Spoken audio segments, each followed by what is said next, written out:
The work has continued looking at insulin, its effects pathogenically or harmfully on the body, and also other things that insulin influences, like the production of ketones and how ketones act as their own signaling molecules, not just as a nutrient source, but actually telling cells to do something. And just to state that another way, because it is unique, where these are not just nutrients. Ketones have a caloric value similar to about glucose, actually, but they also have signaling that is very unique. They almost act like a hormone. Now, they're not, but they kind of act like it. Too many people don't realize that hyperinsulinemia is a fundamental aspect of insulin resistance, that they'll hear me or you or anyone else talk about insulin resistance, and that immediately evokes this idea of it's a state in the body where the hormone insulin isn't working well. That's true, but it doesn't stop there. Insulin resistance is a coin, and one side of the coin is the fact that the hormone insulin isn't working the same way that it used to at some cells of the body. In other words, some of the body's cells are in fact insulin resistant, like muscle cells or fat cells, but other cells of the body are perfectly insulin sensitive or have some mix of insulin sensitivity, like liver cells or gonads, like ovaries in particular. And that all becomes relevant when we flip the coin over. This coin that I'm calling insulin resistance. The other side of the coin is the hyperinsulinemia. There is no such thing as insulin resistance without hyperinsulinemia. That's very important because there are some instances called physiological insulin resistance, where the body has become insulin resistant to serve a valuable purpose. And overwhelmingly, that's growth. And that's why you only have physiological insulin resistance in two situations, pregnancy and puberty, because those are the two periods of rampant growth in the human, in the adolescent or in the adult female, of course. But even still, it's rampant growth, and the insulin resistance and the connected hyperinsulinemia help to fuel this selective growth in the adolescent or the pregnant woman.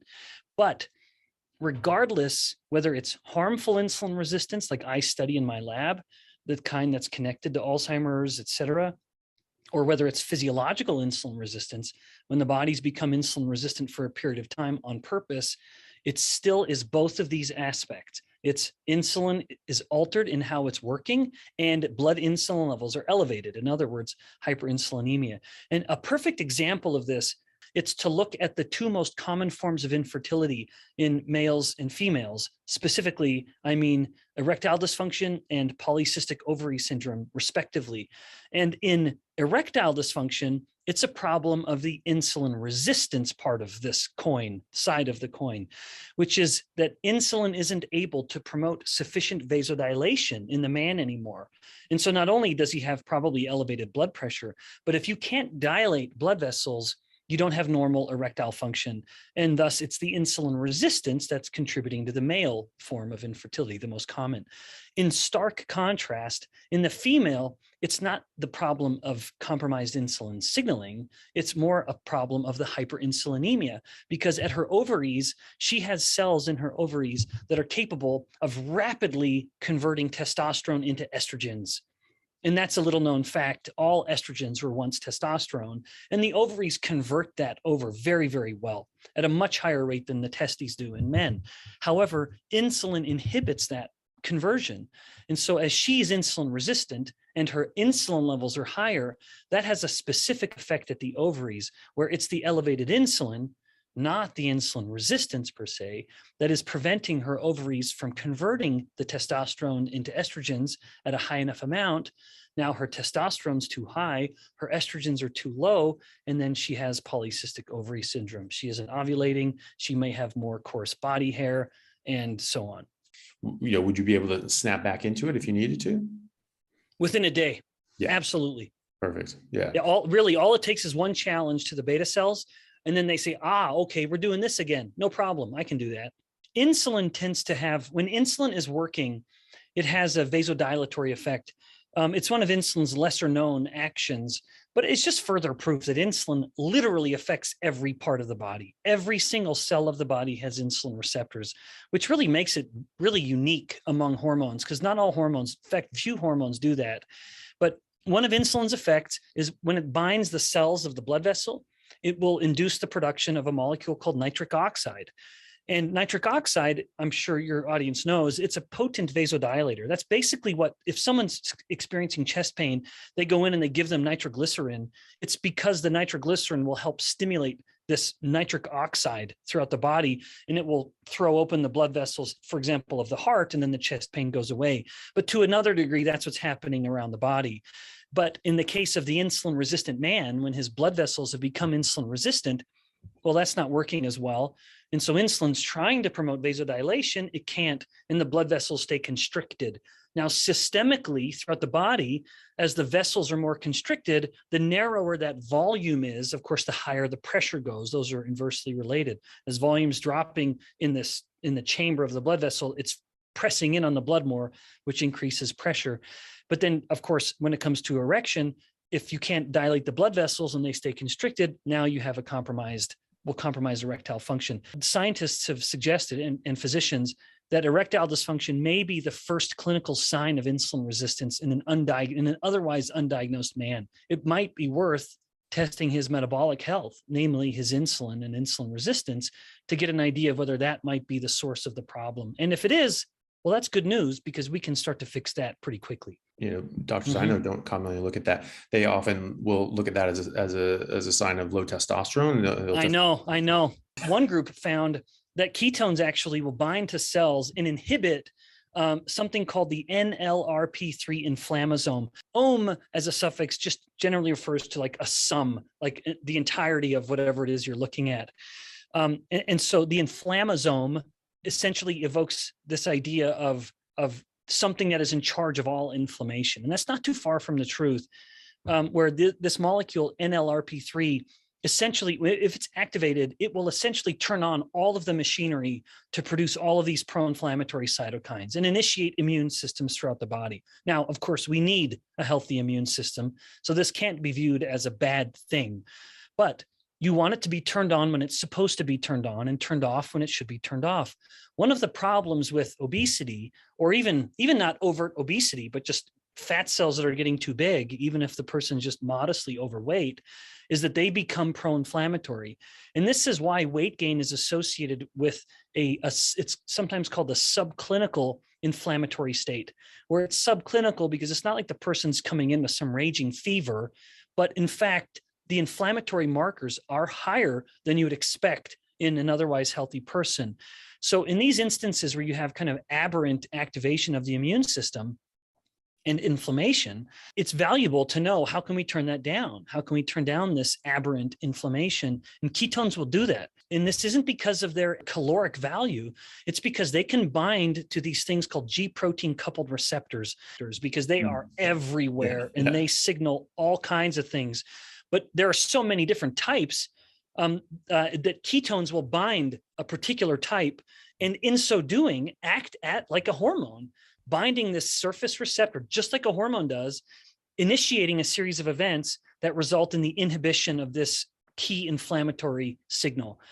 We've specifically looked at the signaling capability in fat cells, and we found that when ketones come to fat cells, including fat cells in humans, that it starts to activate an uncoupling process at the mitochondria. Now, briefly, all that means is basically the ketones result in the mitochondria in fat cells being much more active. It basically stimulates the metabolic rate in the fat cells by about 2 or 3 times over normal. And again, that's not because the ketones being burned for energy.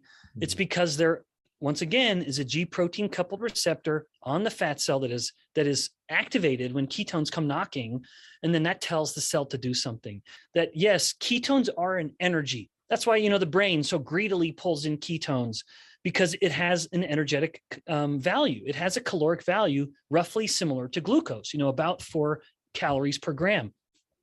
But independent of that is its signaling capabilities, where these are molecules that, again, are an energy source, maybe desperate for the brain, or the brain becomes desperate for it. So it's a very good, viable energy source, but also a good and viable signaling molecule that provides an anti-inflammatory and even, dare I say, metabolic benefit. It was basically helping people understand the fact that they need not be afraid of any modest increase in insulin that comes from dietary protein, because if it happens in the context of a low carb diet, then the commensurate increase in insulin's opposite is glucagon, namely, is greater than or equal to what the change in insulin is. And that matters. So in other words, if you eat some protein and you're eating it with carbohydrate, which in nature never happens, never. In nature, protein comes with fat. It doesn't come with carbs. If you eat your protein with glucose, then you get a big increase in insulin, bigger than it would have been if it was just glucose alone. So no question, the protein adds to the insulinogenic effect of a carbohydrate. But also, they're not supposed to come together.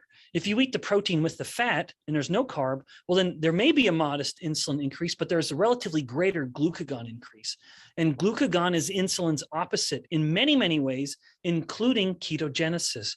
So whereas that little elevation in insulin is trying to inhibit the production of ketones, that relatively greater increase in glucagon is overcoming that and in fact acting more as a stimulatory effect. So offsetting the modest increase in insulin. So to wrap all of that up, my concluding thought is for the average individual who's focusing on just improving their health, no reason to fear protein, but be smart about it. Don't eat your protein with carbs because you will in fact amplify that insulin effect. Let the protein come with the fat that it wants to come with in nature. And if you're adding anything to it, let it be that you're adding a little olive oil or a little butter or whatever, not carbs. Rather, add a little fat if you need to, because that fat will not increase insulin. We're doing macronutrient challenges, and you have to eat hundreds and hundreds of calories of pure fat before you're going to notice an insulin effect. If it's in the realm of even like 300 calories, which is still pretty significant, that's the range we're using, not a single blip. The insulin and the C-peptide don't budge at all. But anyway, to bring this back to your original question, no reason to fear protein. That is how we're supposed to eat fat. In nature, those two come together, and let's just eat them the way God intended, if you will. Because when you're fasting, the brain is producing ketones are providing about 70% of all of the brain's energy. And so its glucose need is very, very low, which is good because if you're not eating anything, you're going to, especially carbs, well, then it's nice that the brain's glucose demand has gone down. Once you start running out of fat, your production of ketones plummet. And now the brain can't get any ketones and has now become totally dependent on glucose. And guess who has to start paying that? Well, it's muscle. And so now you start stripping the amino acids from the muscle in order to make all of this glucose for the brain to eat. So the irony is they say, well, ketones, it's like you're tricking your body into starvation. In fact, ironically, having ketones means you're not in starvation. You're fasting. That's the difference between a fast and starvation. Do you have enough fat to make ketones to fuel the brain? Then it's a fast. Even if it's a 380-day fast like that fellow did in Scotland or Ireland or Wales, I think it was Wales actually, a documented fast of over a year. He, of course, was morbidly obese. It was under medical supervision with water, minerals, vitamins, etc. But the fact that he kept making ketones meant he didn't lose any muscle. And indeed, he didn't, because you don't cut muscle unless you're starving. And starvation happens when you run out of fat and you can't make ketones.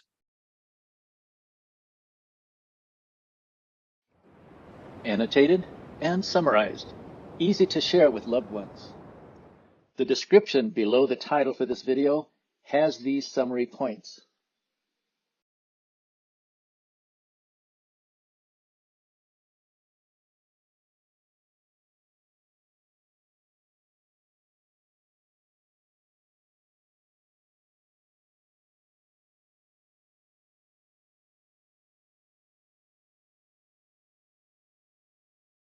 I just got back from a meeting where I presented at a science meeting, and it was the meeting of the American Association of Biological Anthropologists. And I felt compelled to remind or inform the person reaching out to me, I am not an anthropologist. I didn't add that I'm glad I wasn't, but I just felt compelled. Look, I'm a nutrient biochemist, mitochondrial physiologist.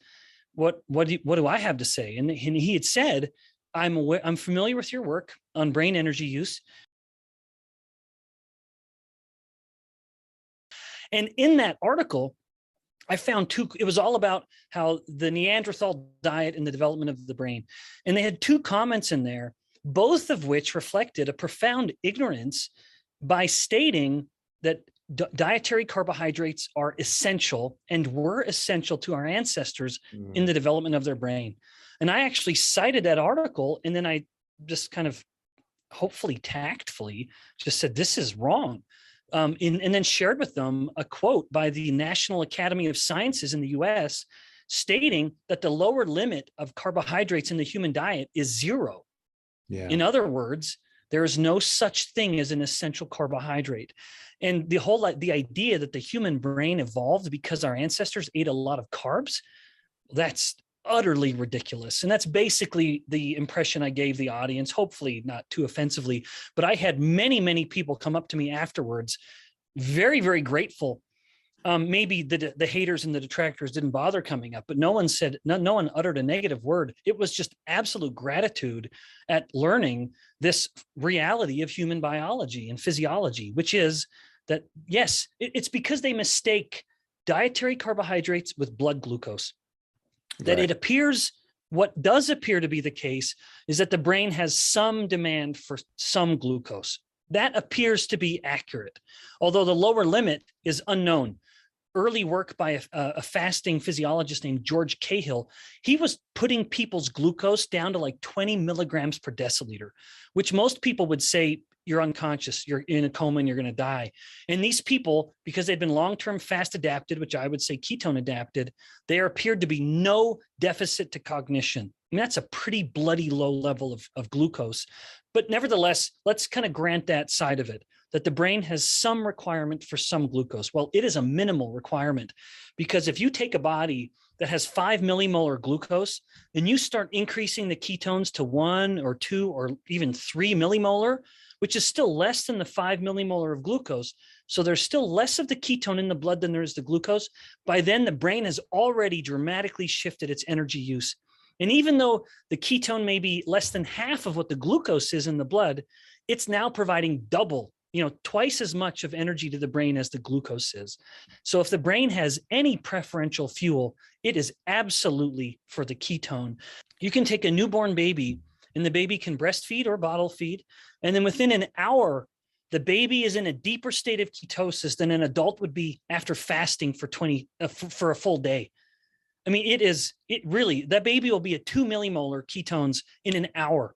And an adult, and for me, if I want to get to 2 milli, I got to fast for like 36 hours to get to that point. It is clearly that a natural state is a state of ketosis.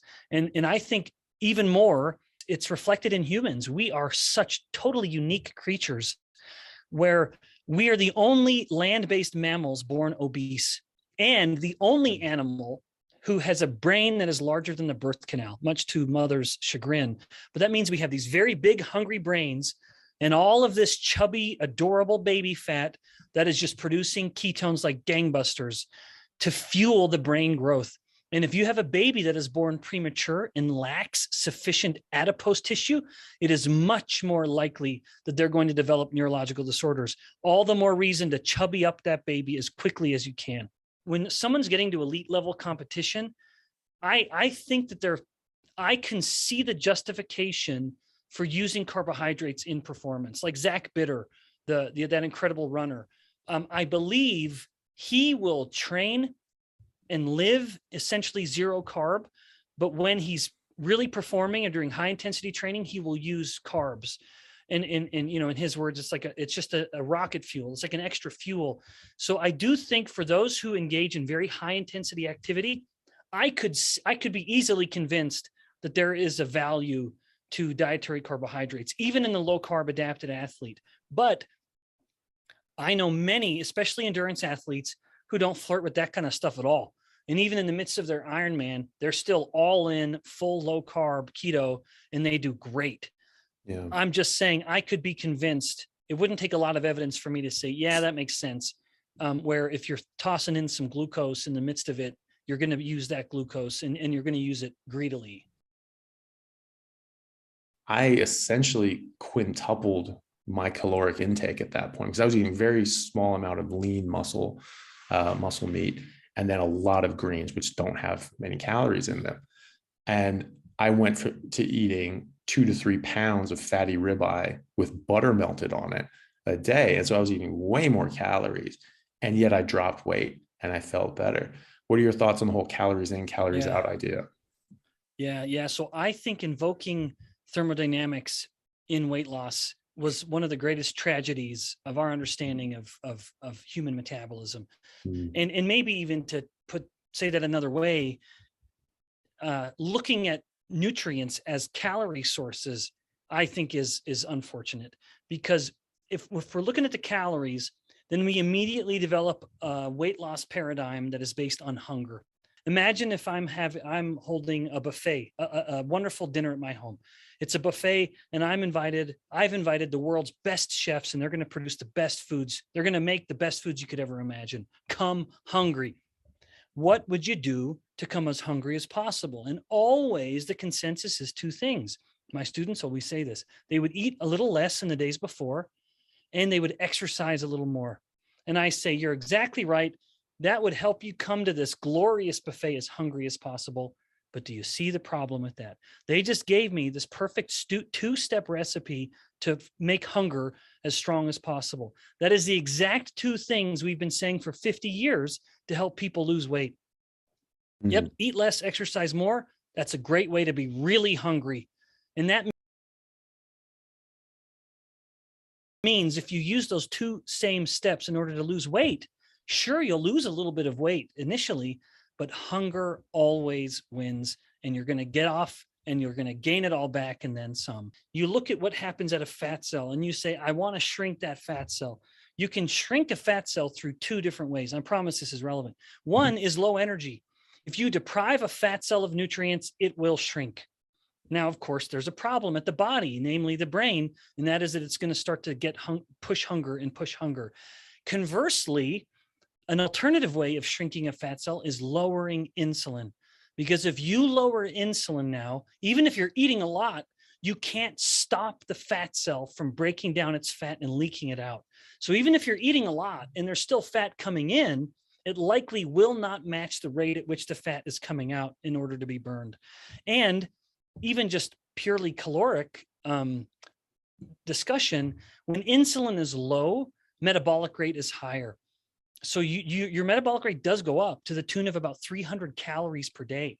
That's pretty significant. You know, that's like going out and running. I don't even know. I don't run 5 miles maybe. If you're focusing on a low insulin approach, it doesn't have to be a hunger-based approach, which is very valuable because you can't beat hunger. You got to be satisfied. Otherwise, you'll never stop eating. 2, when insulin is low, your metabolic rate is higher. So let's say you're eating more calories than your body needs. Well, that's okay because you're pushing out more calories than normal. And then 3rd, when you're making ketones, you're also excreting ketones.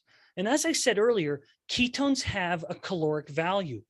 And so if someone's in ketosis and now they're breathing out ketones or urinating out ketones, they are pushing out actual caloric loaded molecules from their body. And these are calories that didn't need to be burned and didn't need to be stored. You just wasted them. So you introduce this kind of 3rd avenue when it comes to the bioenergetics of the body, which is just wasting energy, where you're just dumping ketones out back into the atmosphere, if you will. And those are actual calories that used to be stored in your fat that you didn't have to exercise harder in order to burn them in your muscle. You just dumped them from your body. That is how determined the body is to reconcile energy when insulin is low. It's just thinking, if insulin's low, the body is thinking, I got all this energy and I just don't need it. Insulin wants to store. So it will slow metabolic rate and it will promote tissue growth. And that's not a bad thing. We need to grow sometimes. You know, we need insulin. I'm not saying it's bad. We just don't want it to be high. And when it is high, we want it to be very quick. It's acute. It's up and then it's back down. Yeah, the classic view on Alzheimer's is that it was a disease of plaques accumulating in the brain. And that paradigm has started to fall out of favor insofar as we have a lot of drugs now that will reduce plaques and it doesn't help the disease.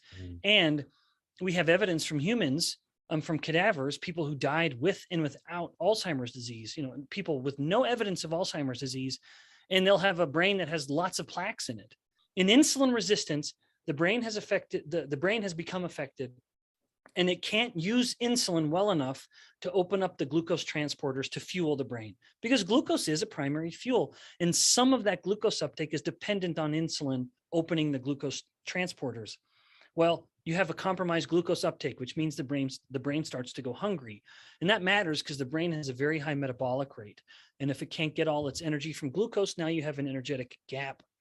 That gap could be filled by ketones. However, in the same person who's insulin resistant and not able to use glucose very well, they don't have any ketones because they're hyperinsulinemic.